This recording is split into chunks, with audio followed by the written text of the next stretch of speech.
প্রথমবার হবে মিষ্টি হবে কিনা কোনো গ্যারান্টি করতে পারি না, এই কারণে এখানে বাই দিয়ে দুর্বল হবে রেখেছে। তোমাদের কি শুধু কালোটা?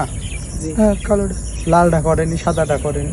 আমরা আজকে এসেছি বীরশ্রেষ্ঠ হামিদুর রহমানের গ্রামে, এই কপোতক্ষ নদীর ধারে এই গ্রামের একটা আঙ্গুর ফল বাগানে। এই জায়গাটায় 1 বিঘে জমির উপরে এই কালো আঙ্গুর ফলের গাছের চাষ করা হয়েছে। তো আমরা এমন একটা সময় এসেছি, আসলে এই সময়টা এই গাছের ফলটা নাই, শুধু গাছগুলো আছে। এটা ডিসেম্বরে ফুল হয় এবং মার্চ এপ্রিল মাসে ফল পুরা পেকে সে ফল বিক্রি হয়ে যায় আর কি।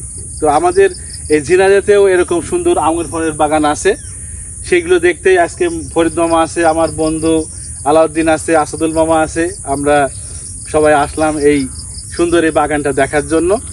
তো যাই হোক, ভবিষ্যতে যদি আল্লাহ বাঁচায় রাখে তাহলে আগামীবার যখন এই গাছে ফল ধরে থাকবে সেই ফল ধরা গাছগুলো আপনাদের দেখানোর চেষ্টা করবো ইনশাআল্লাহ।